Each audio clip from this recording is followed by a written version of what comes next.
ficamos de disciplina, 30 dias. Quer dizer que você era a ovelha negra da igreja. A ovelha negra da igreja. Aí veio todos. Olha, por causa dela, todo mundo vai. É necessário que venha um escândalo, mas ai daquele, ai daquela.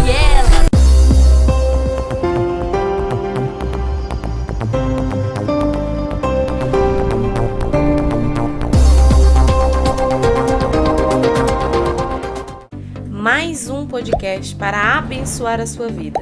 Mas antes, se inscreva em nosso canal e ative o sininho para receber as notificações. Deus te abençoe. Já não importa o que disseram pra você.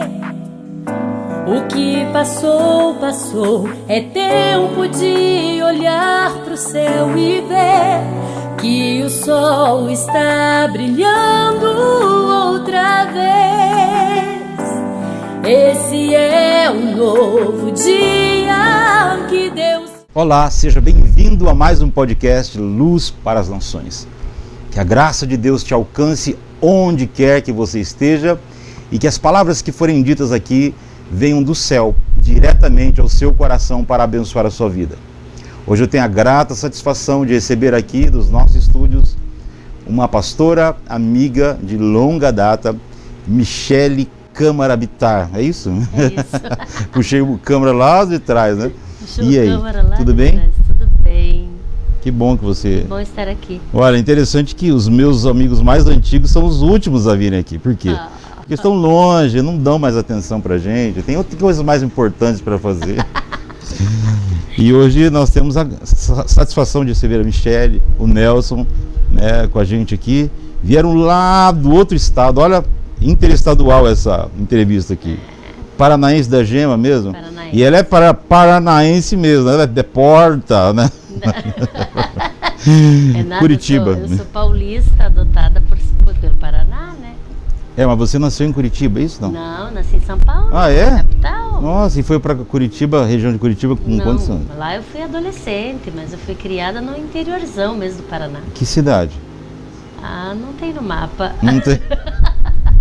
Não, tem sim. Eusébio de Oliveira, Ibaiti, Curiúva. Mas você cresceu perto de Curitiba, não? Não, eu cresci em Ibaiti. Ibaiti fica que distância de Curitiba? 300 quilômetros. É mais perto de Londrina ou de Curitiba? Que Ibaiti, mais perto de Londrina. Mais perto de Londrina. Mais perto de Londrina. Então você nasceu em São Paulo. São Que Paulo. cidade de São Paulo? São Paulo. Capitalzão, não é mesmo? Capitalzona mesmo. Poxa, e até que idade você ficou lá? 4 anos. 4 anos. Bom, se apresente aí pro pessoal. Você, pastora de qual igreja? Comunidade Evangélica Yeshua. Onde? Curiúva, Cidade. Conselheiro Mairink. Tá com as duas Paraná, igrejas. eu tô com as duas. Que maravilha. E fala aí, suas origens, de onde você veio, nasceu em um lar evangélico? Não nasci num lar evangélico. A minha mãe converteu-se a Cristo, eu tinha 5 anos. Que igreja Um mês que é? depois, meu pai se converteu. Qual a igreja? A Assembleia de Deus, Missão. Aí, como não tinha... Isso em São Paulo? Não, isso em Eusébio de Oliveira, um município de Ibaiti. Aí, como não tinha igreja nesse município, eles foram para a Presbiteriana Renovada. E ficaram anos, e a gente foi crescendo ali, né? Nesse clima do cristianismo. Mas não nasci, não. Você tinha que idade quando eles se converteram? 6 anos. 6 anos. Quantos 6 irmãos anos. você tem? 6. 6 irmãos. Você é a mais nova ou não? Não, sou a do meio. Bem do meio. 3 mais velhos, 3 Então, mais novos. quando você se converte, você tem irmãos mais velhos e todos eles acompanham? São obrigados a acompanhar ou não? Como é que foi? Era outra. Porque quando é vida. criança, né, vai na marra mesmo, né? E muitos acabam se convertendo nessa... Na marra. Vai na marra. Na marra. E muitos também pegam até ranço da igreja, porque, puxa Vai vida, na marra. levantar cedo domingo de manhã. A gente cresceu em um lar evangélico, e uma coisa que eu sempre gostava de assistir, mas não podia, eram os Trapalhões, porque era bem na hora do culto, né? E na época não tinha como você gravar, né? Não tinha videocassete ainda, né? Foi depois, né? Então, alguma vez ou outra que não tinha o culto, alguma coisa assim, dava para assistir. E às vezes começava a assistir, tinha que sair correndo para. Saí correndo. Na época que era uma das únicas coisas. No nosso caso era um pouco pior, né? Não podia ter televisão. Ah, não, nem de TV. jeito Passei por uma fase dessa também. De jeito nenhum. Mas para nós era uma diversão, porque a gente gostava, todo mundo em casa canta, toca, e para nós isso foi muito natural. Então para nós era gostoso ir para a igreja. Ah, essa é a parte iam interessante. De forma leve. A única parte ruim é que criança, né? Se a gente dormisse no culto, papai, batia depois. Tinha uma época que meu pai falava assim, vocês vão apanhar antes de ir pra igreja. E se aprontar, apanha depois. No nosso caso era só se dormisse. Não, eu chegava no banco da igreja já começava a babar. Dava um sono, né? É porque, na verdade, assim... Era uma infância muito ativa, talvez, não era igual agora, né? Talvez hoje já tem... Na época não tinha escolinha de criança. Não. As crianças participavam com os adultos mesmo, né? Aí não entendia nada. Era outro Acabava ambiente, o louvor, né? você não entendia o que estava sendo contado ali. Aí, 5 dos meus irmãos, como eu, né? Os pais converteram, a gente era criança, mas... Aí os 2 últimos já nasceram em lar evangélico. Para eles foi mais fácil. Para eles foi. Ou foram no embalo todos? Já foi ali, né? Então, mas eu me lembro que a primeira coisa que meu pai fez foi vender a televisão. É interessante que, né, nós passamos pela Renovada. Acho que hoje não é mais assim, né? Na Presbiteriana Renovada. Não. Que não podia ter televisão e tinha. Quando eu fui batizado na Presbiteriana Renovada também. E tinha um livrinho que era a Constituição da Igreja. Né? Tinha a Bíblia. E tinha outro livrinho também, que era o que pode ou não pode cortar o cabelo, não pode isso, né? Imagina se tenha sofrido um pouco lá, né? Não pode isso, não pode aquilo. E aí meu pai vendeu a televisão também, mas aí a minha irmã queria televisão. E sabe o que ela falou? Ela falou assim, pai, eu quero fazer faculdade para jornalismo, ela é adolescente. E como que eu vou, se eu não consigo assistir os jornais para saber como é? E aí meu pai comprou a TV preto e branco. Que estratégia! Mas eu não tipo tive essa assim, ideia. então, né, justificou e ajudou todo mundo. Mundo. Adivinha o que aconteceu com a minha irmã? Por causa dos jornais, não fez jornalismo. Não fez jornalismo? Nunca mais nem tocou no assunto. Mas foi uma boa estratégia dela. Ah, não, no nosso caso nós não tivemos estratégia nenhuma, então não tinha. O que a gente fazia? Fugia do pai e da mãe. Assistir televizinho. Na janela e escondido do vizinho também. E a gente ficava ali disputando ali e assistindo, mas não podia nada. Na época que a gente frequentou, não podia cortar cabelo, não podia raspar perna, era um Deus complicado de você servir, né? E por causa disso as irmãs eram mais santas, não? Não, gente, não vou nem entrar no mérito. Mas eu fui a primeira a me rebelar cortando cabelo, né? Então eu tinha o cabelo muito longo, eu prendia aqui assim, cortei propositalmente torto, né? Porque daí a mãe ia arrumar e cortar um pouco mais. E depois de mim veio todas as jovens, ficamos de disciplina, 30 dias. Quer dizer que você era a ovelha negra da igreja. A ovelha negra da igreja. Aí veio todos, olha, por causa dela, todo mundo... é necessário que veio o escândalo, mas ai daquele, ai daquela, né? E era assim. Mas o cristianismo... Mas mesmo sendo assim, a raiz foi ali, né? Não a tem raiz como. do cristianismo foi plantada ali. Né? Apesar disso, apesar de toda essa tortura aí, muitos, na verdade, conseguem aprender o evangelho, né? Receber o evangelho mesmo debaixo dessa opressão, mesmo a gente aprendeu forçando. Debaixo de uma ditadura, né? Exato. Deus ditador. É aquela ovelhinha, aquela sementinha que cresce no meio das rochas, né? Mesmo debaixo daquela opressão, a semente do evangelho muitas vezes consegue, né, romper tudo isso e brotar e trazer algo de bom. Terra, né? Produzir alguma coisa de boa nisso, né? Se cai em boa terra, produz. Eu, na verdade, vi nessa época muitas pessoas deixando a igreja por causa dessas coisas e outros permaneceram apesar disso, né? Porque muitas pessoas, elas seguiam essas regras enquanto estavam na igreja. O dia que desviava, no dia seguinte, tudo que não podia fazer... porque daí ia com sede ao pote, né? Ia a repressão. Experimentar, né? Eu quero provar isso, provar aquilo. E aí revirava no lodo do pecado ali, porque daí realmente, né? Não era só essas coisinhas, né? Aí se você observa, as pessoas elas iam você lembra da época das danceterias? Meu avô falava muito. Não pode isso. Meu avô, obrigada, viu? Obrigada, meu avô. Eu sou mais velha que você. Eu acho que é uns 10 ou 15 anos mais velho que... Eu sou de 73. Não, você é mais velho que eu, sou de 78. Olha aí. Tá vendo? Então, e aí o pessoal ia, e daí por não saber se portar ali, aconteciam coisas assim, realmente terríveis, né?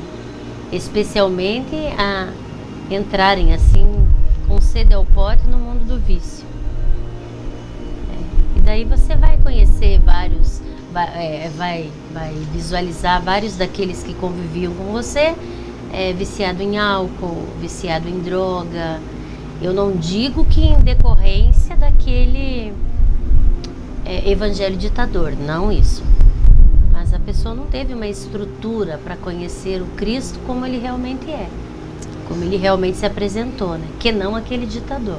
É uma pena, porque a ideia é boa, né? Tentar proteger as pessoas do pecado, do mundão, né?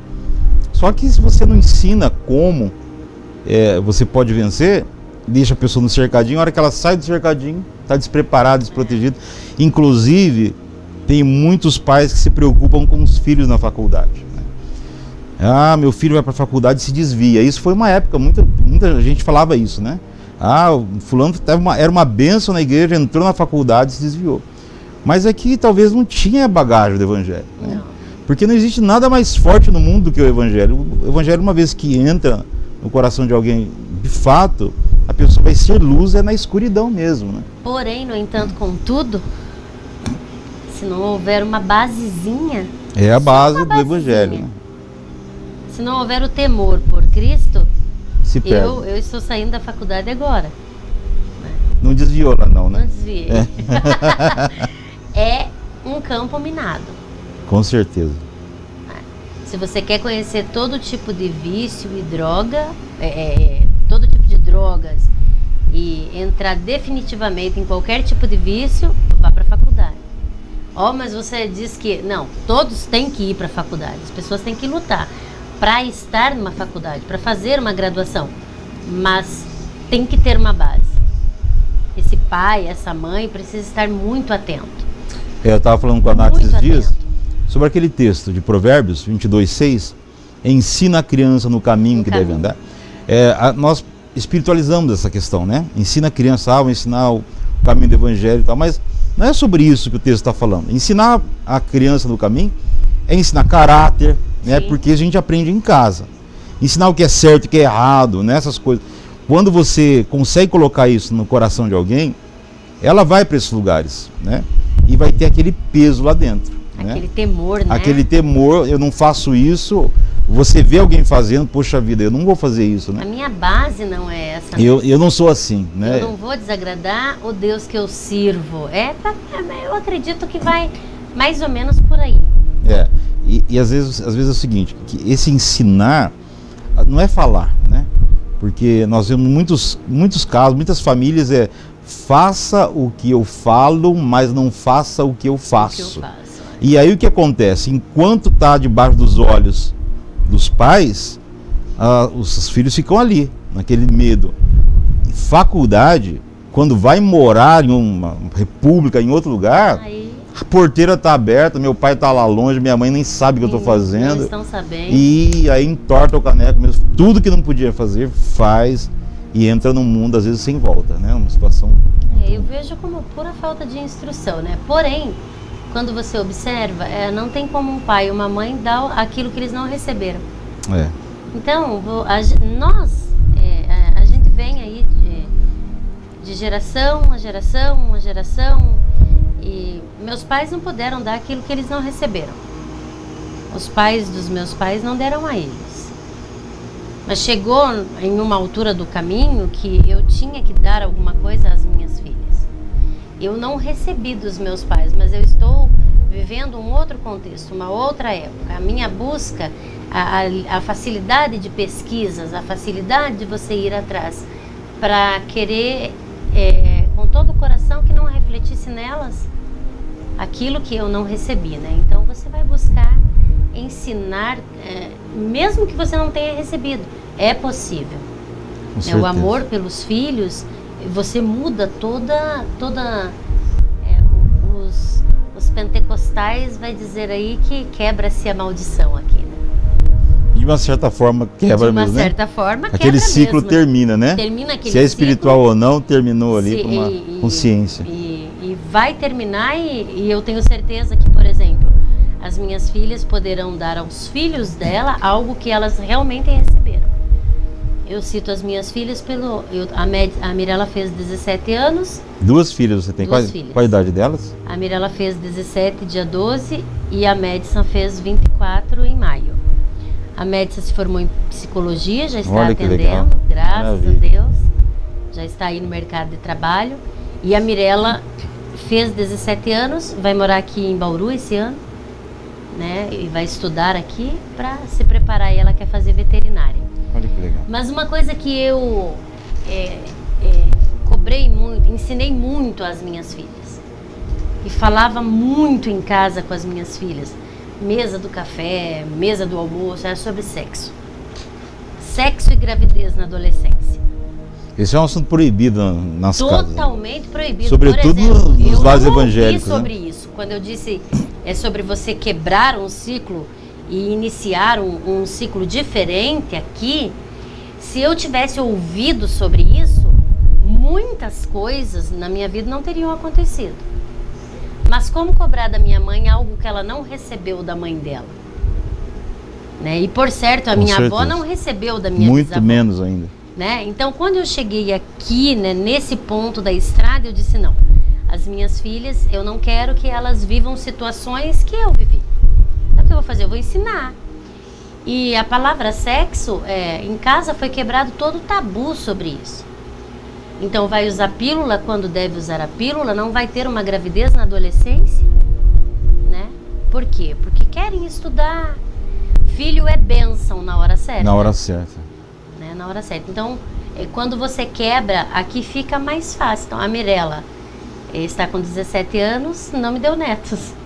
A Médica está com 24 anos, não me deu netos. Então, eu acredito que é muito válido, nós como cristãos, quebrar todos os tabus, né, que atrapalha a criação, a orientação dessa nova geração que está sobretudo nos dias de hoje, que tá tudo na internet, do jeito errado, né? As informações todas, não só na internet, mas na escola, o assunto é esse, livremente, do jeito errado, com a proposta errada, de modo que um pai chega para um filho de 8, 10 anos e fala, filho, vamos falar sobre sexo. A criança pergunta, o que o senhor quer saber? Né? É mais ou menos. O senhor quer saber o quê, né? Porque já tem tanta informação e os filhos das trevas são mais prudentes do que os filhos da luz. Se nós não corrermos para fazermos cumprir Provérbios 22:6, ensina a criança sobre todas as coisas, a gente vai acabar deixando nossos filhos sofrerem o que nós sofremos, sem informação, né? Então é isso aí, correr para suprir essa falta, né? Tem que dar uma bagagem, né? Uma bagagem, um pouco sobre tudo. Como eu disse, elas começaram a ouvir, a Médica começou a ouvir isso de mim com 10 anos, a internet ainda não era tão, né? Essa coisa tão aberta, apesar de já existir, né? E a Mirella um pouco mais cedo, né? A Mirella com 9 anos, que a Mirella desenvolveu muito rápido. 8, 9 anos ela já estava sabendo ali, maior, né? Olha, isso aqui, olha, não pode pôr isso, não pode pôr aquilo. Questão de droga, questão de álcool, como se portar na escola. Olha, você é cristã. Ô mãe, essa roupa, olha, eu sempre tive algo em casa que eu aprendi comigo mesma. Aprendi com a Bíblia, né? Sempre que elas perguntavam, mãe, o que a senhora acha dessa roupa? Vai ali no espelho, conversa com o Espírito Santo. Ele vai te dizer se essa roupa agrada a ele ou não. Ah, mãe, mas assim não tem graça. Daí a senhora pegou pesado. A senhora tá falando que não, Peraí, né? Mas era a estratégia que eu tinha. Sim, ali, claro. Né? Porque senão sairiam nuas. Né? Então, o nu ainda é uma coisa assim muito Chama atenção, muito né? pesada, né? O mundo, é o apelo do mundo isso, né? O apelo, A gente acaba... esse liberalismo de hoje assusta. Eu não sei se assusta você, mas a mim assusta. Você tem É que a gente viveu uma época totalmente diferente, né? Não, mas Para nós é um absurdo isso. E se os nossos avós levantassem hoje, caia duro na hora de novo. Sim, Como mas que se tornou eu digo o mundo? assim, uma coisa é ser liberal, uma coisa é ser excessivamente liberal. Uhum. Tem coisas que você vê aí na rua, você sai para um jantar, você chega num restaurante, você não consegue achar natural. E se você, claro que você não vai falar, você não tem nada a ver com isso, mas se você faz algum comentário, você ainda pode ser taxado de Com certeza. preconceituoso, de estar certeza. cometendo aí, né? Sobretudo para mim, que sou um cara velho, tenho uma mente antiga ainda, realmente o mundo mudou muito. E eu até penso que muitos velhos, a gente fala assim, querer viver muito tempo, né? Só que chega um momento que o mundo mudou tanto que você fala, não quero mais, não. Já deu, tá bom aqui, né? Porque realmente muda, as coisas mudam. Você acaba sentindo meio peixe fora d'água. Porque aquilo que é normal para todo mundo te afeta. Você não consegue viver em paz mais com toda essa novidade, né? Todo esse liberalismo. E eu penso que nós ainda somos a última barreira, né? Somos os últimos combatentes para impedir que o negócio desande de uma vez. Né? Eu acredito que os princípios, né? A fé, a família, esse conceito de família, o que é a família, como proceder e chegou num ponto que o mundo no geral a família é algo que eles tentam veementemente com todas as forças destruir. É essa base que nós cristãos não podemos perder. Jesus é o cerne dessa família. Uhum. Como que a gente vai perder essa base, esse princípio? Perdendo isso, perdemos a fé. Perdeu tudo daí. Perdemos o Cristo. Essa é a minha visão, né? Claro, cada um tem uma visão. Eu tenho essa visão, né, na questão de princípios. Perdeu o princípio de família, você perdeu a tua base. Você perdeu a tua referência. Eu perdi meu pai há poucos dias. Eu estou sem referência. E olha que você conviveu tantos anos com a... Convivi 44 anos com ele, né? Então, veja bem, você perde, exemplificando só, você perde a sua referência. Agora, imagina você simplesmente, alguém aperta um botão e agora tudo que você aprendeu sobre o conceito de família é pregado que é errado, que não é isso, que tudo... Não tem como você caminhar. E não é que você ficou para trás, que você não quer evoluir, é que não foi a tua base.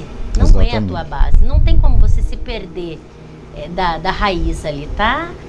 É o seu alicerce. Quebrou o teu alicerce, desmorona a sua casa. Então, o Cristo vivo é o meu alicerce. Amém.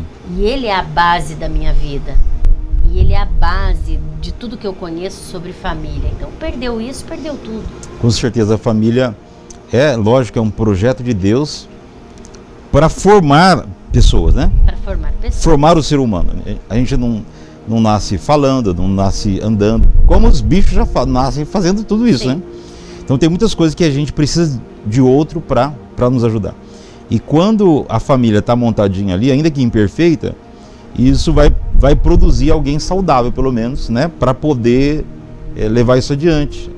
E é interessante quando a gente vê um bandido, que todo mundo tem medo dele, o cara sequestrou alguém, tá com a arma na cabeça, polícia para todo lado, não tem medo de ninguém, vou matar, já matei. Aí chega uma mulher baixinha lá, que a polícia chama, a mulher chega lá, é a mãe do bandido. Porque ela é uma referência de autoridade. Ele pode ser o maior bandido de todos, mas ele respeita aquela senhorinha, né? Se entrega, meu filho e tal, não sei o que, tal. E o cara acaba se entregando por causa daquela mulher, que é a mais fraca de todas, mas é a mais forte de todas. Né? É a referência, né? Então, quando as pessoas perdem essa ligação, a gente percebe que muitas pessoas que se jogam nas drogas, caem nas drogas, na verdade, é porque em algum momento faltou isso, né? Em alguma parte, a questão dessa referência em casa foi prejudicada. Não teve mãe, não teve pai, ou teve algum problema de relacionamento sério nisso, né? Lógico que não justifica, né? Cada um tem que se virar para não ser sugado, né, por esse mundo, mas é uma coisa muito importante que de fato não pode faltar, né? Uma coisa que eu aprendi na pele, né? Vivendo situações, eu sempre carreguei comigo um conceito de eu sou o espelho. Mas eu comecei a atender famílias onde o espelho realmente refletia o que era para ser refletido. Mas naquele balaio com 7, 8 maçãs, saíam 2 que não tinha nada a ver ali com aquela referência. Vamos dizer assim, os pais bem empregados ou não, mas com uma criação impecável, deram o que receberam, nunca faltou nada. Aí irmãos todos trabalhadores, todos bem-sucedidos, aí tem uma fruta lá na droga, outro bandido, homicida. E aí, qual a sua opinião sobre isso? A entrevistada perguntando pro entrevistador. Porque daí eu perdi porque foram várias situações. Você vai atendendo. Sim. No seu escritório, ou você vai atendendo as famílias, você vai fazendo um levantamento, um mapeamento ali.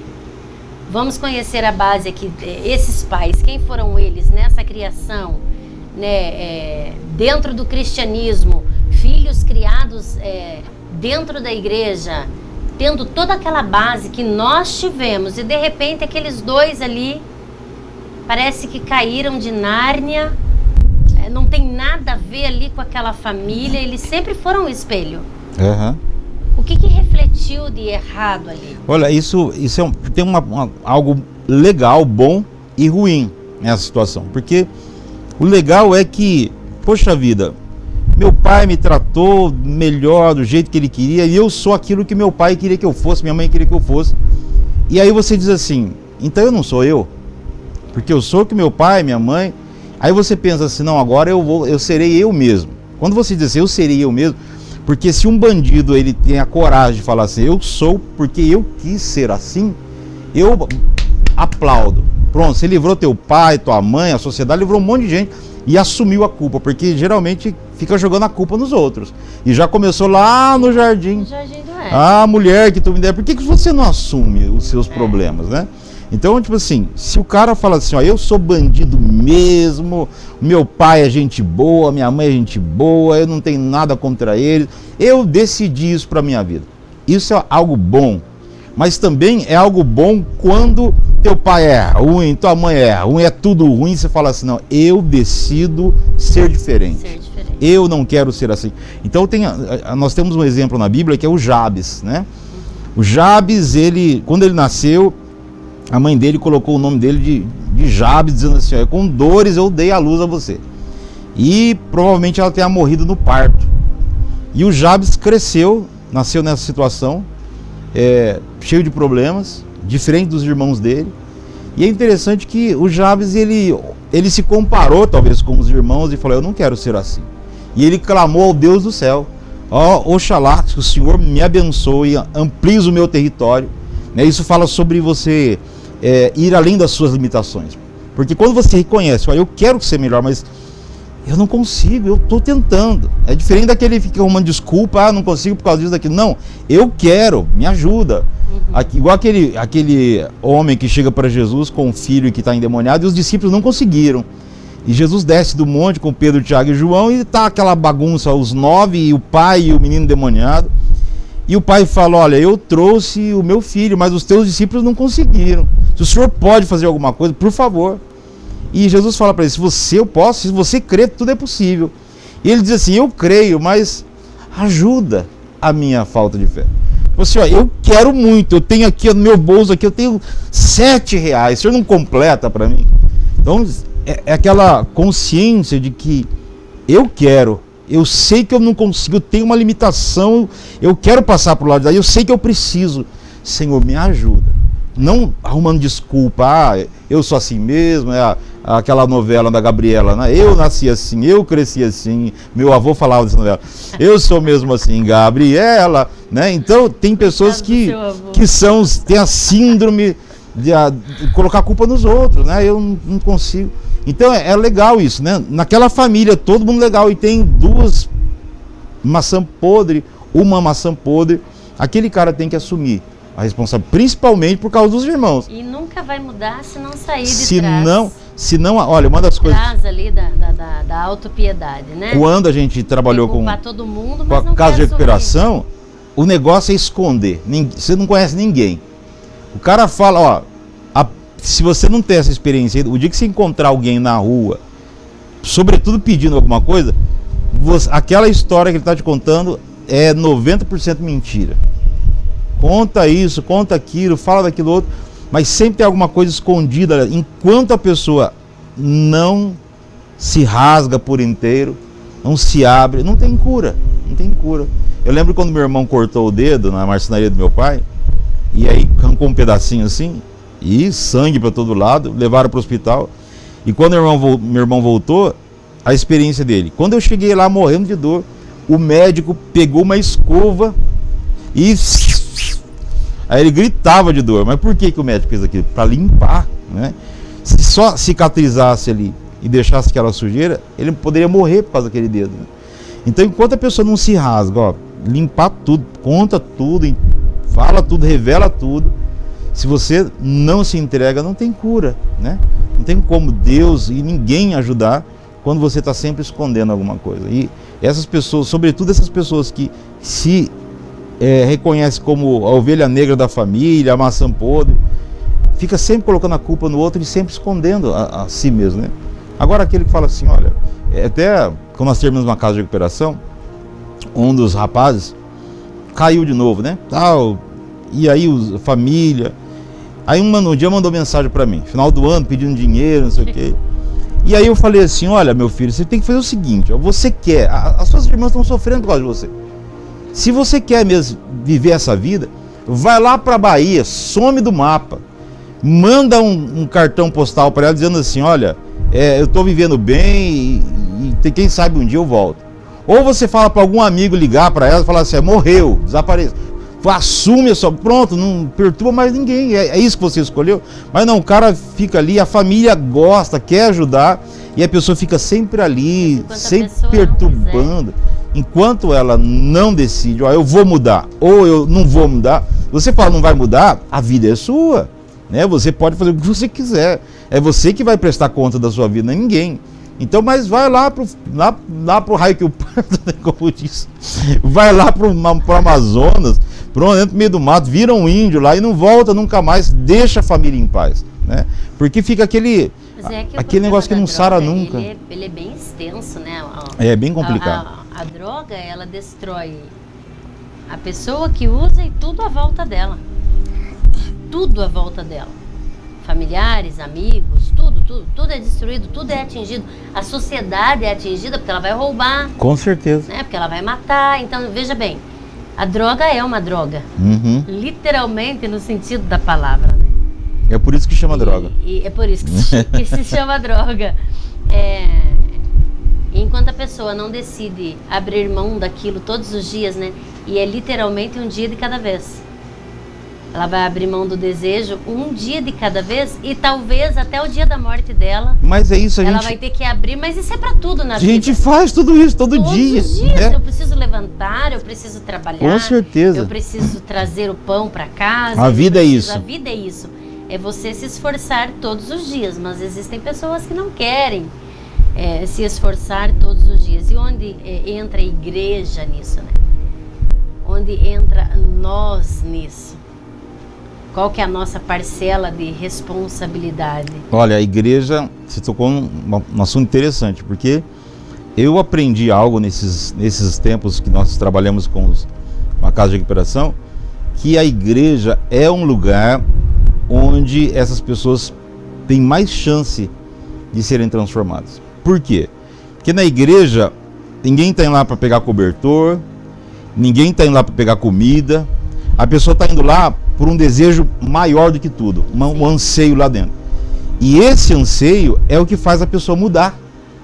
Porque você ser levado para uma casa de recuperação, uma clínica e tal, você está sendo levado para uma questão física, não uma questão interior.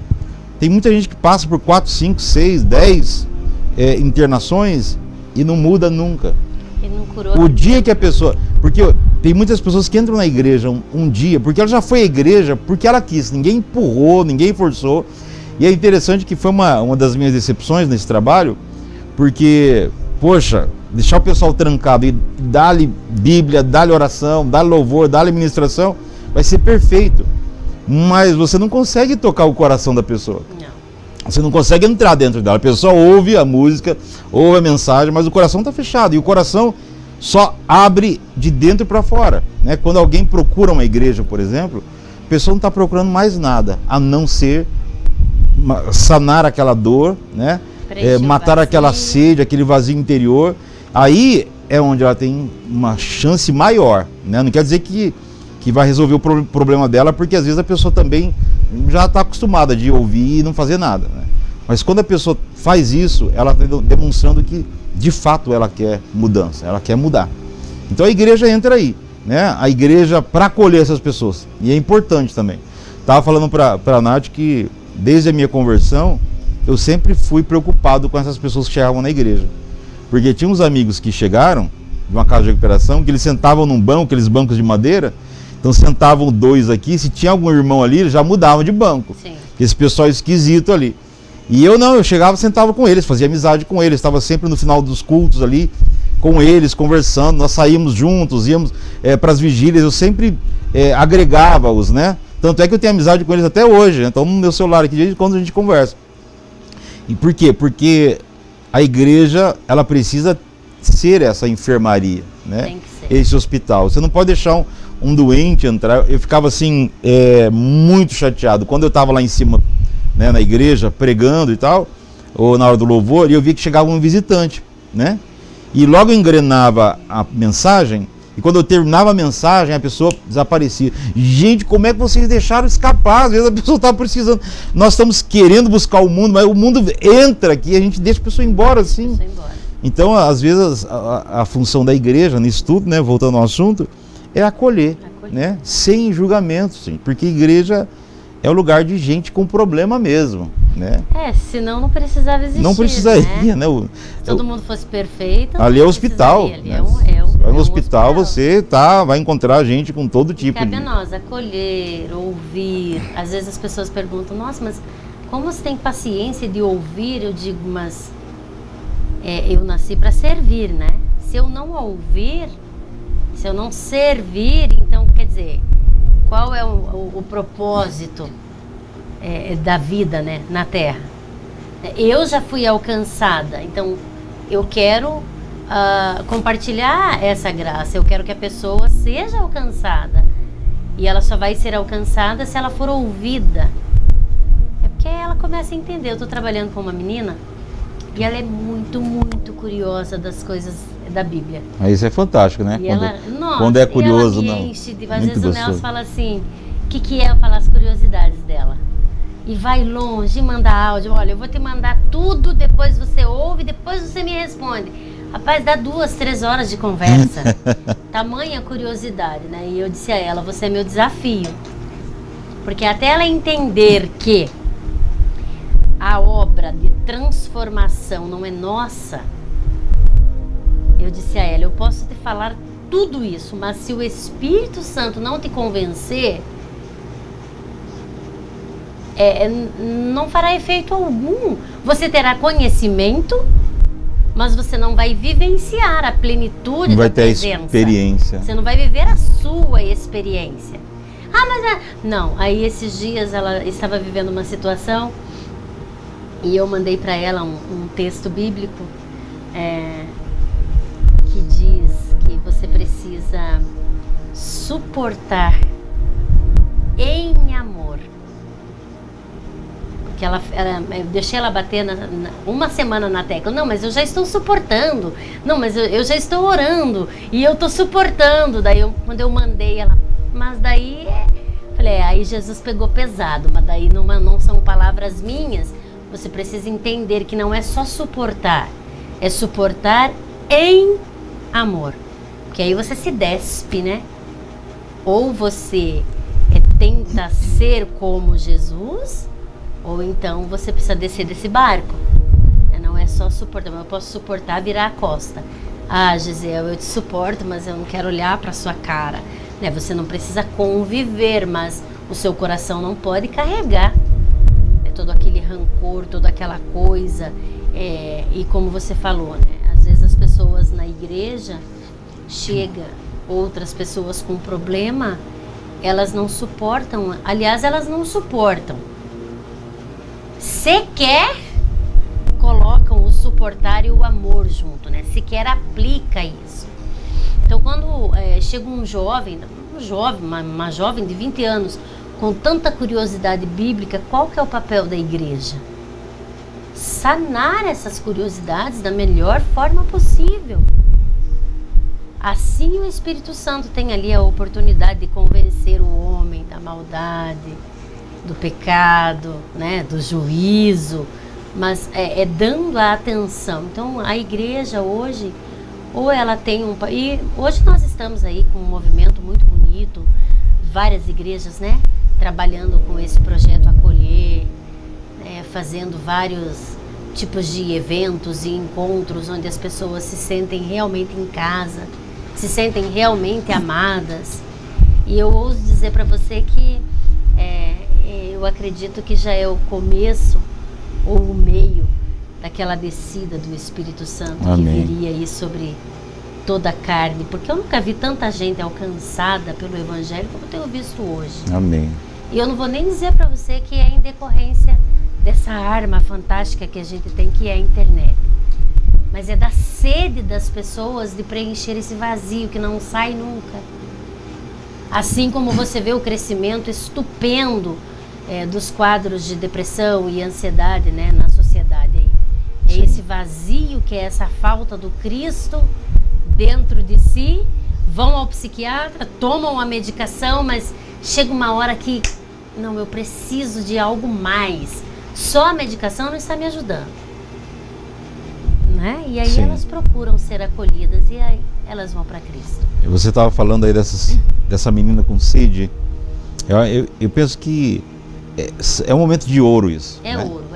Quando alguém chega para você perguntando, olha, para tudo que você está fazendo. E vai responder. Esse é o momento, né?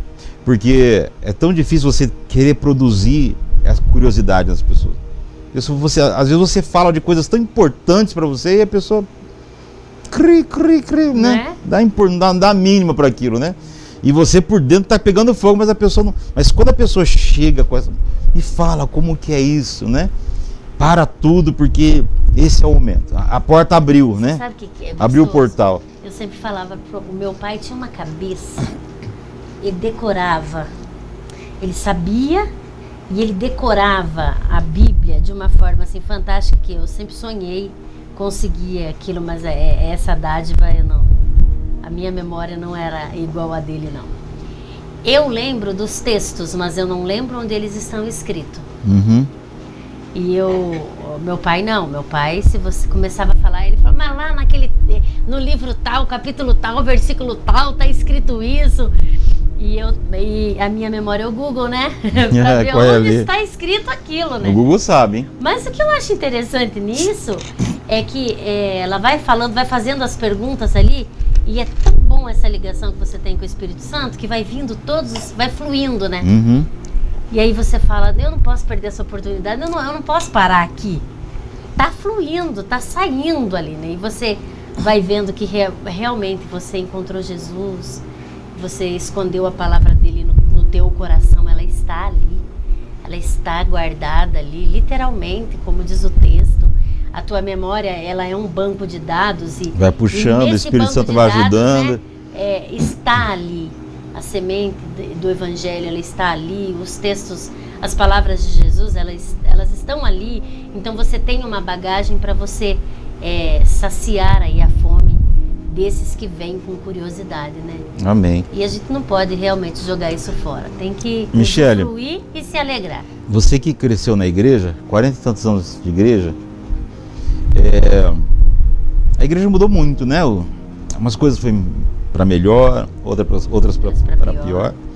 Mas uma das coisas assim que é muito ruim, que na verdade é uma deficiência da igreja, que muitas vezes a porta do fundo é maior do que a da frente, que entra muita gente. Eu tenho certeza que muitas igrejas, se não tivesse saído ninguém, não caberia mais, né? Caberia mais. Mas nós falamos aí sobre essa dificuldade de acolhimento, né? Às vezes nós não aceitamos a pessoa do jeito que ela vem, né? Achamos que ela tem que mudar primeiro para depois a gente acolher. E tem outros problemas, como panelas, né? As panelinhas, parece que a gente não quer que ninguém se aproxima para atrapalhar a nossa rodinha aqui, né? Então você que está na igreja há tanto tempo, vendo todas essas nuances, a que você atribuiria, ou quais coisas você atribuiria o fato de muitas pessoas saírem da igreja? Talvez, quais os maiores motivos pelos quais as pessoas saem da igreja? Egoísmo. Se você observar, as panelinhas, elas são egoístas, né? Você pode observar também que a zona de conforto é o lugar que não te traz crescimento. Você estaciona e fica estagnado. Parou, gostoso, Parou ali, tranquilo. Tá aqui, tá confortável, eu não quero mais nada, eu não quero evoluir, eu não quero... Tá bom pra mim. O teu subconsciente, ele quer falar de Cristo, ele quer aquela revolução, mas a pessoa é tão egoísta que ela quer guardar tudo aquilo ali para ela, pro contexto dela, deixar na zona de conforto dela, e o resto das pessoas, olha, eu consegui, se vire, se ferre, vai conseguir você também. Se ela tiver que fazer isso, vai perder, vai ter que sair. Vai ter que sair da zona de conforto. E você sair da zona de conforto, você entra num campo minado. Você volta a viver os riscos, né? Você vai ter que correr risco, você vai ter que pesquisar, você vai ter que ir atrás. Talvez essa pessoa que está se aproximando ali, ela não tem só necessidades espirituais, talvez ela tenha necessidade material, e você não quer abrir mão, né, da sua zona de conforto. Você vai ter que correr atrás de praticar o assistencialismo de Cristo ali. Você vai ter que prover o alimento. É o que o Tiago fala, né? A pessoa entra na igreja, vai em paz, meu irmão. Vai em paz, se né? aquiente, se alimente bem, Deus te abençoe, vamos orar por você. Né? Não vai irmão vai dormir. Né? É interessante essa parte que você falou. Uma vez, veio uma mulher para a igreja, ela está firme até hoje. Amiga de uma pessoa da igreja, trabalhava na mesma empresa, e a mulher falou, vai na igreja tal dia. E eu vou abrir a igreja numa quarta à tarde, nós tínhamos trabalho, e tá lá uma mulher com um carrinho, né, um carrinho de bebezinho.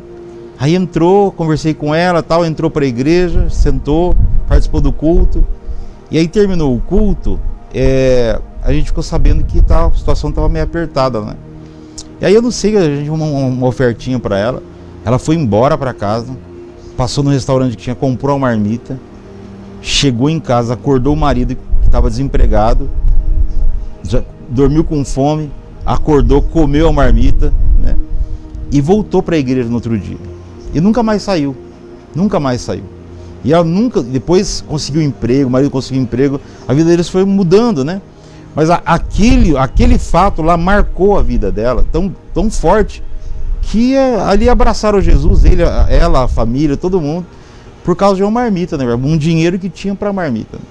Então, às vezes é isso, a pessoa entra e simplesmente volta da mesma maneira como entrou, não recebeu esse suporte. Então, se você observar, o egoísmo afasta as pessoas da igreja, contexto templo, né? E não deixa sequer ela conhecer Jesus. Então, eu atribuo ao egoísmo. Então, você acredita que muitas pessoas acabam não ficando porque não encontram esse acolhimento? As pessoas não querem abrir para mais um. Mas veja bem, você vai em algum lugar, te convido para ir numa festa, certo? Você foi na festa, chega lá, tá eu, o Nelson, a Natália, né? Nós estamos lá, de boa, e você chegou, você foi convidado, você está lá sentado, mas nós três não fomos até você, ou um de nós não foi até você para inserir você no nosso contexto de conversa, para estar ali. Deixamos você sozinho. Você vai aceitar um outro convite? Dificilmente não, né? Não fui bem recebido.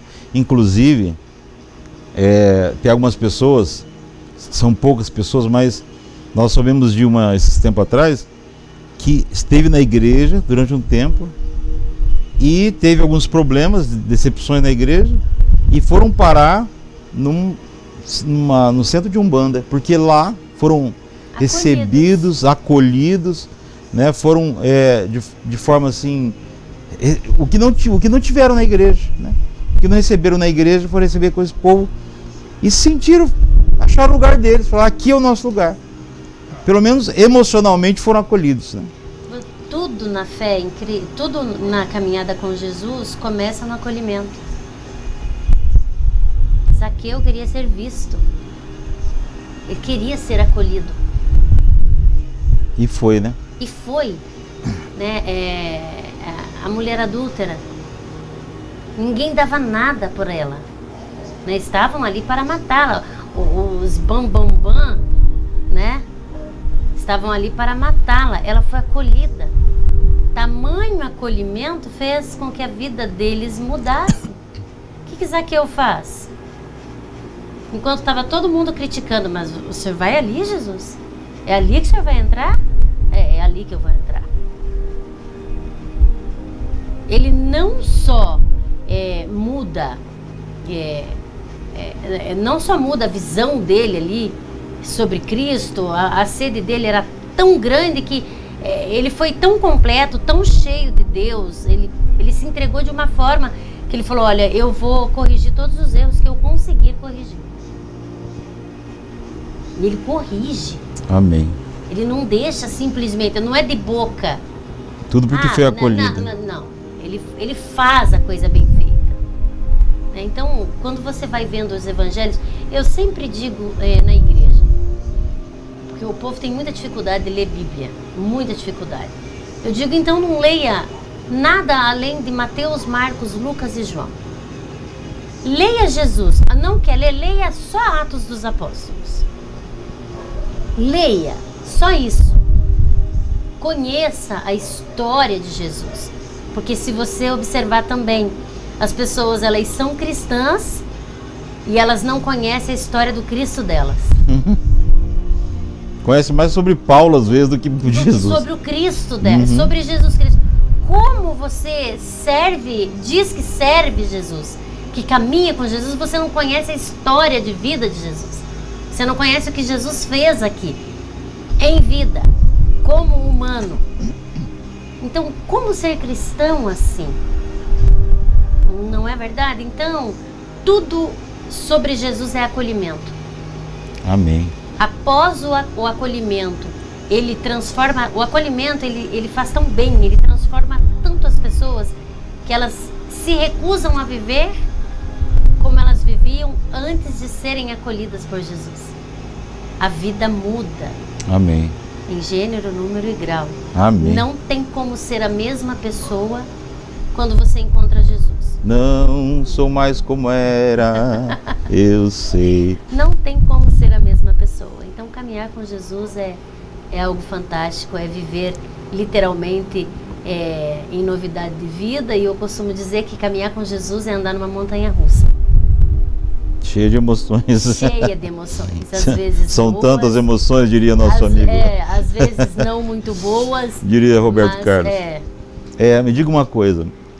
Nós estamos vindo aí saindo de uma pandemia, e como isso refletiu na igreja, na sua visão, né? Na sua igreja, na igreja da cidade, o que a pandemia causou na igreja, né?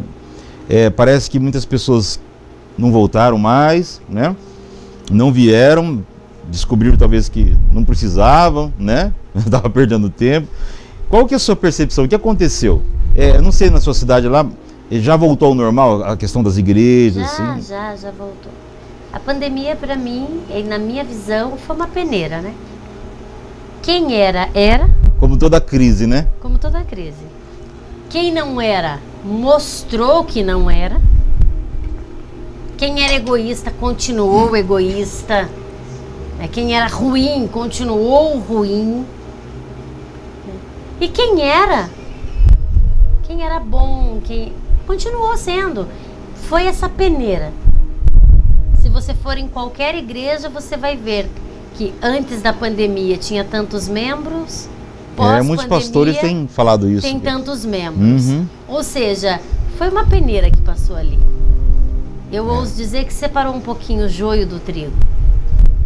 E eu acredito que as igrejas pós-pandemia caminharam até um pouquinho melhor. Nossa, mas você está falando sobre acolher. Mas eram pessoas acolhidas que não quiseram acolher na pandemia. Simplesmente voltaram ali para aquilo que elas realmente eram. Talvez elas tivessem vergonha de sair do barco que estavam.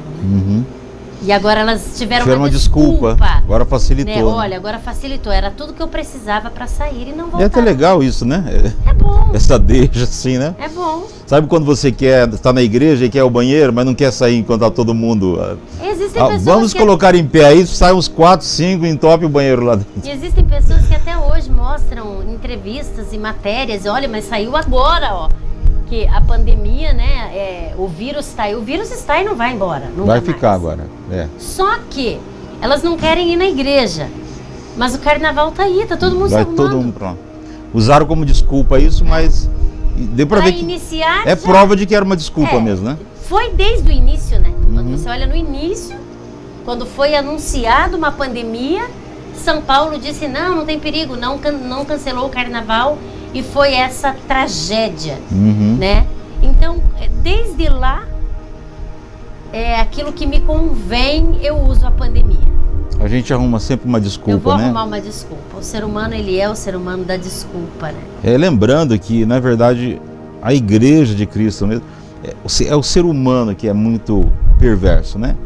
Porque a igreja de Cristo mesmo, ela cresce mais na perseguição mesmo. Na perseguição.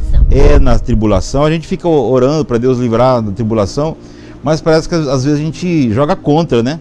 Porque isso já aconteceu com certeza lá na tua igreja, durante esse tempo todo.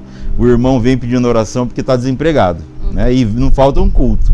Até que ele consegue o bendito do emprego e não aparece mais. Nunca mais, né? Agora não volta mais, vai curtir a vida. Não tem mais tempo, né? Porque a perseguição, ela dá aquela apertada, né? Espreme um pouco o ser humano. Assim como você estava falando das drogas, que as drogas, elas mexem com a pessoa de tal forma que ela se torna uma outra pessoa. Mas existe a consciência lá ainda. Lá dentro tem ainda um fio que ainda ela pode se agarrar naquilo e sair, né? E às vezes essas tribulações apertam tanto que a pessoa não tem outra saída a não ser segurar naquele fio de esperança, naquele fio de consciência para sair daquela situação. Então ninguém vai chegar diante de Deus com desculpa nenhuma, né? Aí tem ninguém diante, eu não deu, não fiz, não consegui. Todos são inexcusáveis diante do Senhor, serão, né? Então, parece que a pandemia vem, a perseguição vem e dá aquele up, porque quem não era... Sim. Tem muitos que estavam com o pé... que ficaram com muito medo e correram. Exatamente, tava com o pé lá, opa, eu não quero morrer desse jeito, né? Eu vou me consertar. Outra coisa que teve, assim, que me chocou muito no meio cristão, foi os próprios cristãos escandalizando. Teve a morte de vários cantores famosos. Terrível, e essa... Né? O cristão apaga da história não morre pela pandemia, pelo vírus. Gente, morre. Morre. Cristão morre de câncer, cristão morre de Covid, cristão morre de gripe, cristão morre de malária, cristão morre de qualquer doença. Todo cristão está sujeito. O que vai diferir é a forma que ele vai passar pelo processo. Quando você está com Cristo, os processos mais horrendos e terríveis se tornam mais fáceis. Exato. A gente olha para a fornalha. Os 3 não foram livrados da fornalha. Sim. mas caminharam com Jesus dentro da fornalha. Amém. Você olha para Daniel na cova, né, ele não foi livre, não houve um livramento para ele de ser lançado na cova. Teve que passar a noite inteira olhando para os dentes dos leões ali. Ele teve medo, mas ele passou e saiu vitorioso. Amém. Então é a forma, né, a nossa fé que nos move a acreditar que haverá uma saída. É aquele fio, né? A nossa fé é aquele fio. Então os cristãos, eles fizeram muito feio, envergonharam muito a Igreja de Cristo, ousando dizer, né? Teve pessoas próprios que morreram mesmo, que ousaram subir em palcos e dizer, olha, tá morrendo porque Deus está pesando a mão aí. E eles morreram depois. E eles morreram depois. E daí, Deus pesou a mão neles? Não. Então, ainda, eu acredito assim, que o Evangelho de Cristo, de forma leve, nós não vamos viver na Terra, é impossível viver na Terra. Porque nós sempre teremos dentro do cristianismo os aspirantes de ditadores. Que querem sobreviver disso e aí... Isso me faz lembrar... Eles usam, né, o Jesus, o Cristo vivo, para atrair pessoas, enganá-las. Se aproveitando se dela. Aproveitar da inocência das pessoas, né? Quando Jesus vai entrar em Samaria, e os samaritanos, não, aqui não vai entrar não. E os discípulos estavam cuspindo fogo, né? Expulsando demônios, curando enfermos, paralíticos, leprosos, os discípulos mesmo. Eles chegaram para Jesus e falaram, Jesus, pelo teu nome até os demônios obedecem a gente. Eles estavam eufóricos mesmo, né? Estavam cheios de energia. E aí foram em Samaria, agora vamos chegar, vamos fazer e acontecer. E os samaritanos, não, aqui vocês não entram. Judeus, eu não queremos saber, fechado.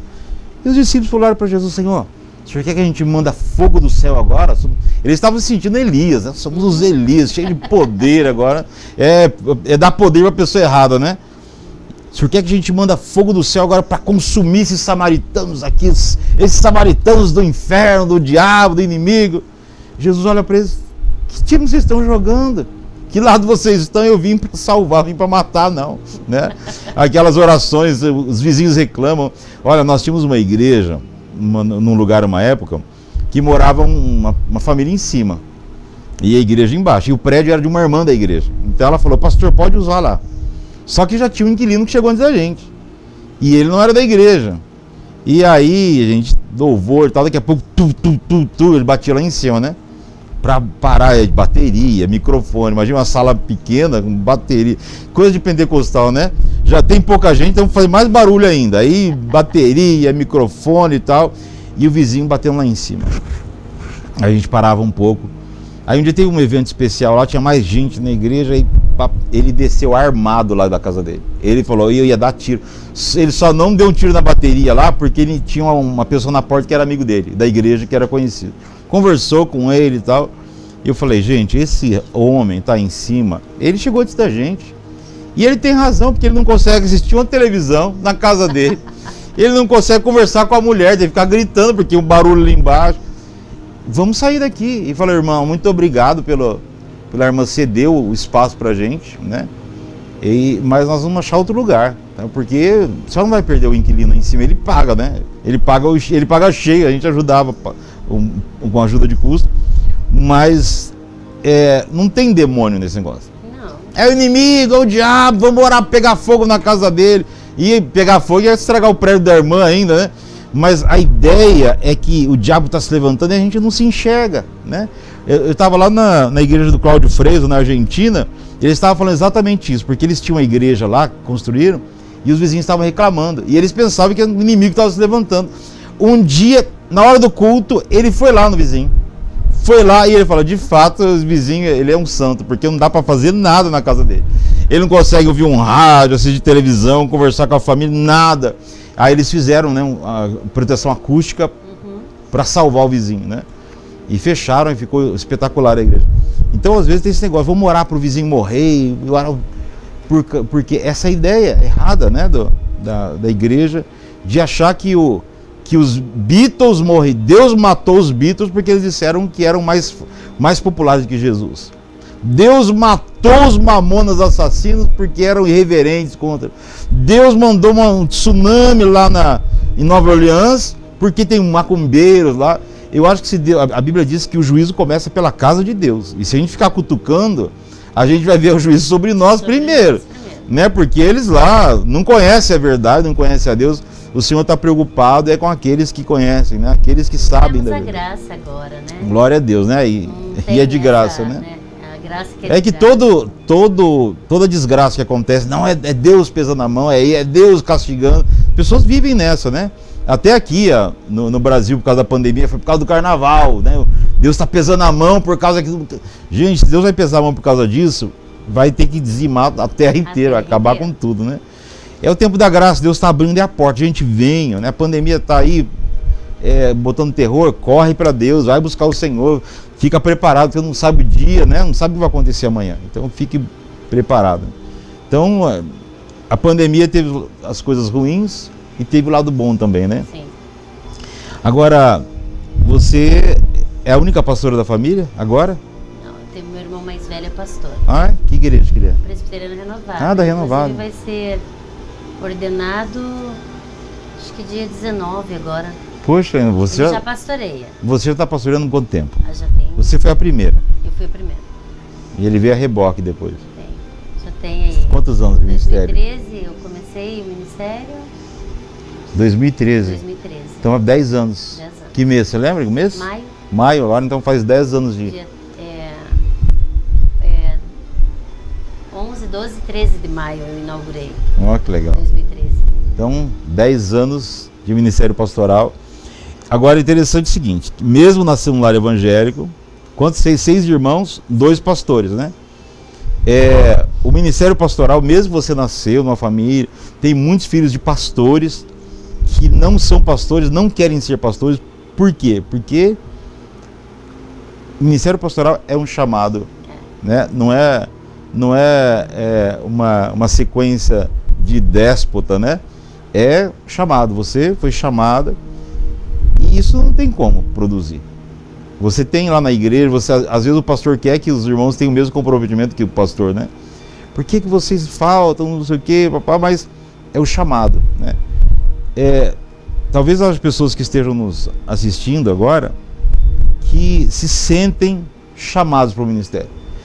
Que conselho você daria para alguém que, olha, eu acho que Deus me chamou para o ministério, o que você diria para essa pessoa? Abraça. Se ela se sente chamada, eu aconselho a abraçar essa chamada, porque ela apesar de árdua, é a melhor coisa que existe. A servidão a Deus. Não existe nada que se compare, porque você pastorear é servir. Esteja preparado apenas e Ele vai capacitar. Se Ele chamou, Ele vai capacitar. Eu costumo dizer assim, o pastor chamado, ele é conhecido de longe. Ele não é fabricado, né? Não é fabricado. O pastor fabricado não sobrevive. Não é um título que faz dele. Não, porque ele é servo. Ele é servo de Deus em primeiro lugar. E ele ama servir pessoas. Ele vai servir as pessoas sem reclamar. Ele se completa nisso. Ele se completa. O prazer e não é para se engrandecer ou para se aparecer. Não. É tão natural, é tão espontâneo, é tão leve que você termina o dia dizendo: Jesus, obrigada pelo dia de hoje. Obrigado pela canseira, né? Obrigada porque cansado, assim, mas eu pleno. sei que eu agradei o seu coração. Amém. O Senhor confiou em mim e sabia que eu te agradaria hoje. E de dia em dia é assim, é um passo de cada vez. Quando você não tem chamado para aquela determinada coisa, você sai rapidinho dela. Isso não é para mim, não quero saber. Não dá para mim, olha. Quer ser pastor, esse povo aí se aproveita. E olha, quando você é pastor, você vê tudo isso acontecendo, você tem consciência. Você sabe separar os aproveitadores, mas você não quer jogar eles fora, porque não cabe a você fazer isso. Lembra que Jesus disse lá do joio e do trigo? Você vai prejudicar se você tentar tirar alguma coisa daí. Uhum. E o pastor, ele suporta com muito amor, com muita leveza. Então, sente que tem o chamado, abraça e vai. Lembrando que lançou a mão, E importante, né, é saber que a recompensa vem de Deus. Porque se esperar dos homens... Nunca, não. O que acontece se esperar a recompensa dos homens? Não, você vai se decepcionar. Não, aí se você Aí espera perdeu a tudo. recompensa do homem, você já nem tem chamado. Eu vou dizer isso para você com muita propriedade. Jesus, eu acredito que ele chama... Quando ele chama, ele capacita aquele que chamou, né? E a pessoa vai ter a mais plena convicção de que ela não está fazendo absolutamente nada para o ser humano. Ela está literalmente fazendo para Deus. Amém. E a recompensa virá dele. Então você vai estar ali, você vai ver que você vai levar muita facada na costa. Você vai ser traído o tempo todo, né? Ai, eu fui decepcionado. Você só é decepcionado por pessoas que você ama. Então você vai sofrer decepções dentro do contexto em que você está atuando. São as suas ovelhas que vão te decepcionar, são as suas ovelhas que muitas vezes vão te trair, mas você vai estar ali, estou fazendo para Deus. Nossa, mas você vai ser um palhaço? Não. Talvez, mas vai sentir prazer nisso, né? Vai sentir prazer nisso. É isso que é importante. Deixa que Jesus é um otário, né? Como diz. Você é um otário. Mas é ele e Jesus. A minha parte é com Jesus. Meu compromisso aqui é com Jesus. Amém. É a maneira de se blindar um pouco, né? Porque as decepções, com certeza, as dificuldades virão. Um conselho que eu dou também, muito importante: cuide da sua saúde mental. Eu dou esse conselho para todo mundo. Independente de ser pastor, mas não. se você sente que foi chamado para ser pastor ou para exercer um ministério dentro do Evangelho de Cristo, cuide da sua saúde mental. Com profissionais mesmo. Seja terapeuta, seja psiquiatra, cuide da sua saúde mental. Principalmente cuidar para não ficar doente, pra né? Para não ficar doente. Porque você vai ter que filtrar. Você ouve querer agradar todo mundo, você vai ouvir se poucas, preocupar com a opinião de todo mundo. Você vai ouvir poucas... de cada 10 notícias, 8 vão ser ruins e 2 vão ser boas. Então, se você não fizer esse filtro, cuidando da sua saúde mental, você vai entrar naquela estatística de pastores com depressão, pastores extremamente ansiosos, pastores extremamente doentes, né, tendo que ser aí jubilado porque já não consegue não aguenta mais. Tem que cuidar da saúde mental. Para quem está querendo abrir uma igreja aí para ficar rico, o que você recomenda? Fique em casa, durma, vai se profissionalizar, procura o mercado de trabalho, vai capinar um lote. Estuda sobre bolsa de valor, mas esquece esse negócio. Né? Vai tradar, né? Vai trabalhar com bolsa, mas não faz isso não, é loucura. Então não é verdade esse negócio de o pastor dar dinheiro, o pastor ficar rico. Né? Você não descobriu como funciona, como é que faz dinheiro aluguel, disso. Né? Eu não tenho casa própria. E também não tenho templos próprios. Então, no meu contexto ali é tudo alugado. Então, assim, temos um carro só. Eu não cheguei aí nesse... Por enquanto eu só dou dinheiro. Não descobriu essa parte ainda. Não descobri essa fonte, não. E é bom nem descobrir, né? Eu não quero descobrir, né? Porque o propósito de Deus é outro para as nossas vidas, né? E você tem feito trabalho social ainda lá? Continuo. Como funciona? As pessoas pedem. O pessoal já sabe, olha a Michele. A Michele tá lá, olha, eu tô precisando comida. de dinheiro. Por exemplo, agora teve a campanha do material escolar. Algumas famílias eu ajudei. Como eu disse a você, eu perdi meu pai muito recentemente. Então eu não consegui fazer aqueles movimentos que eu fazia grande, né, para atender várias famílias. Não tive psicológico para isso. Mas consegui atender algumas. Então as pessoas me procuram e eu procuro ajudadores. Parceiros, por exemplo, a papelaria da minha cidade dá um desconto ótimo. Não preciso me deslocar até Londrina para conseguir um preço mais barato. Então, compensa ficar ali mesmo, sabe? E aí tem pessoas que contribuem. Não, Michele, eu vou ajudar com tanto. E tem um parceiro que ele sempre liga. Do nada, assim, eu tô lá, chega uma mensagem. Tem alguém pra gente ajudar? Olha que legal. Que bonito isso. Interessante 100% espontâneo. Então, quando o trabalho é sério, as pessoas, muitas vezes você nem precisa ir atrás.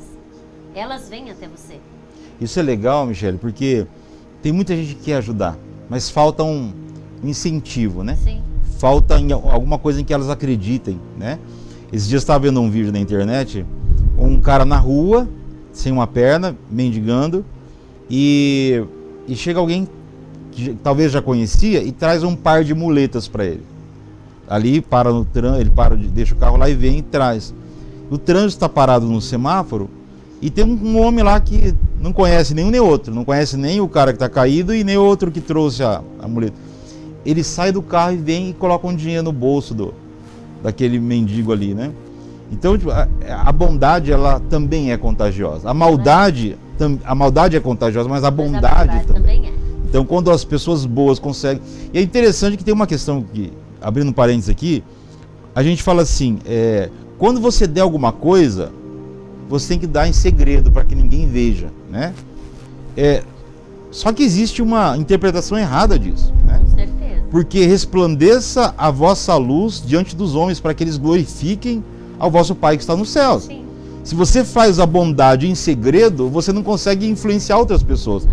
A questão é, se você faz com a intenção de se aparecer, você está com a motivação errada. Sim. Né? E aí, de fato, então é melhor não fazer.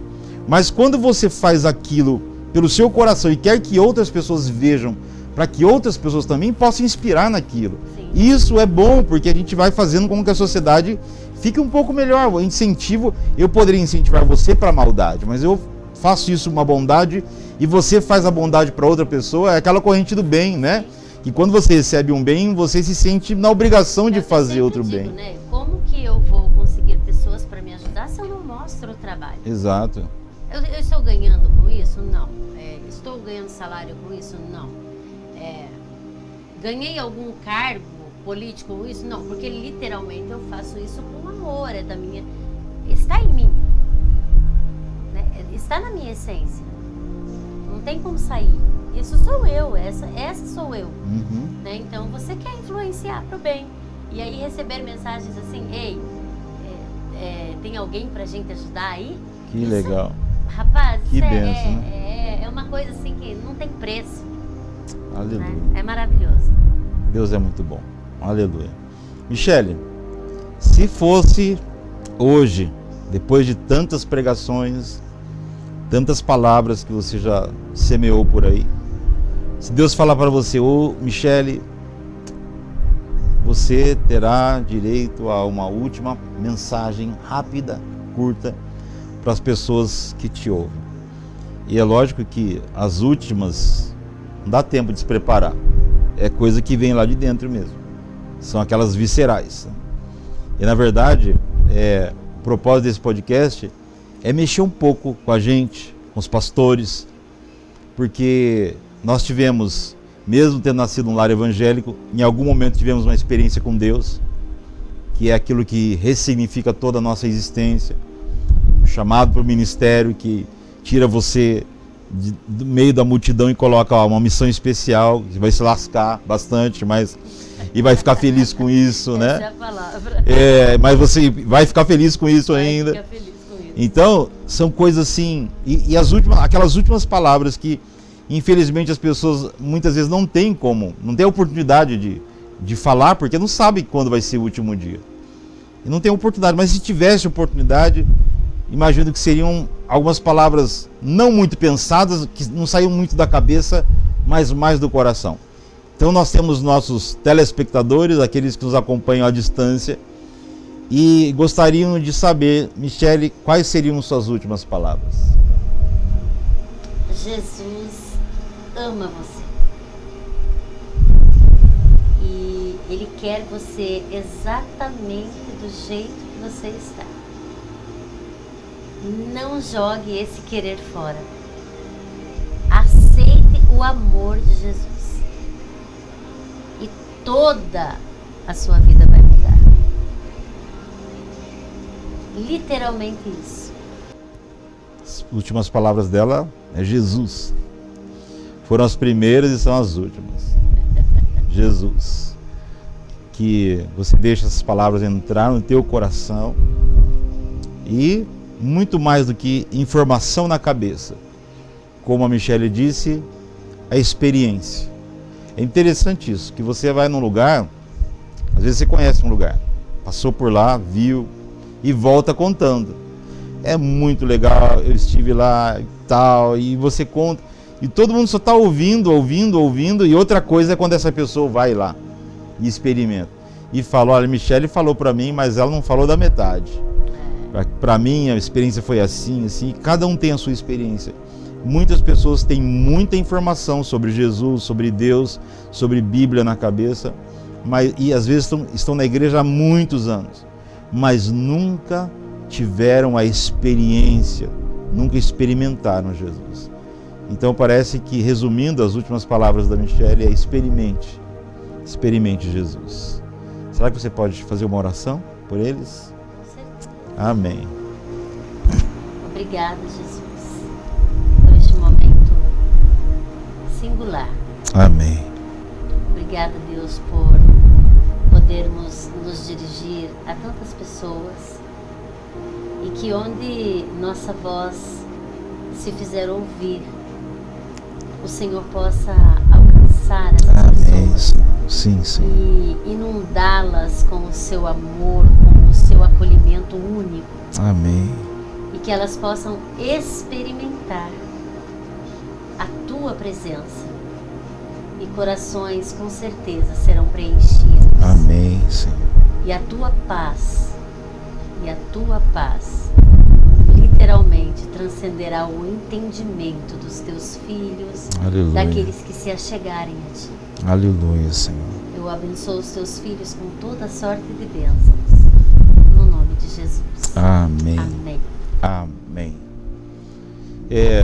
Pede o pessoal se inscrever no nosso canal, acompanhar. Porque se, olha, vê lá quantos inscritos nós temos. Depois que ela falar isso, nossos inscritos vão aumentar. Vamos Olha bater aqui, o teto. @Luz para as Nações Brasil, né?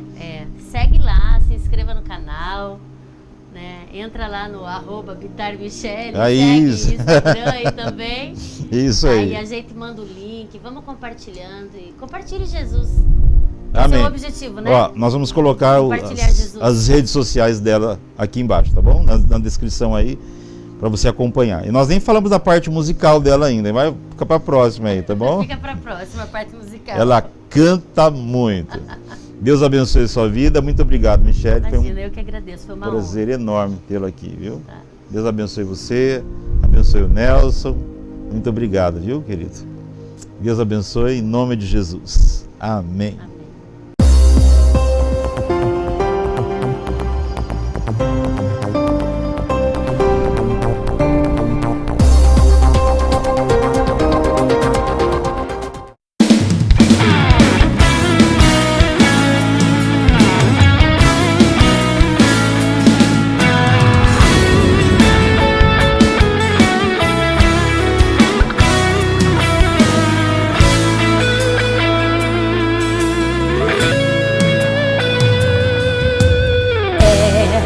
Parece que não tem mais jeito. Você diz, meu Deus, eu não vou suportar. Que vento forte é esse que não quer acalmar, que faz você sofrer e faz você chorar, meu irmão. O vento tem soprado, você é afrontado, o inimigo quer te ver no chão.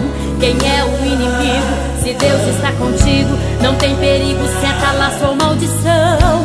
Você está protegido pelo Altíssimo, o grande Jeová, Deus bendito, que muda o tempo, anda no vento, Ele é o onipotente.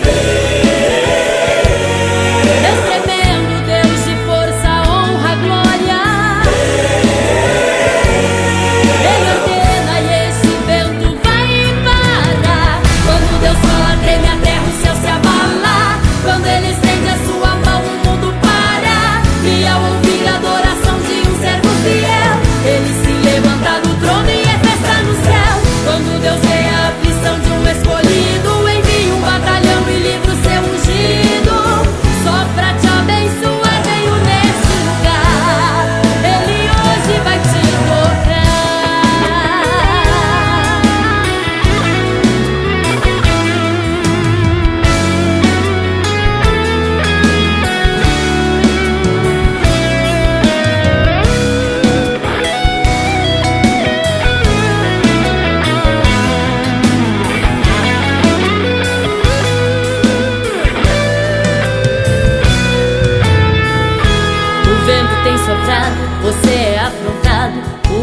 inimigo quer te ver no chão. Quem é o inimigo? Se Deus está contigo, não tem perigo, seta, laço ou maldição. Você está protegido pelo Altíssimo, o grande Jeová, Deus bendito, que muda o tempo, anda no vento. Ele é o onipotente, Deus tremendo, Deus de força, honra, glória. Ele ordena e este vento vai embora. Quando Deus fala, treme a terra, o céu se abala. Quando Ele estende a sua mão,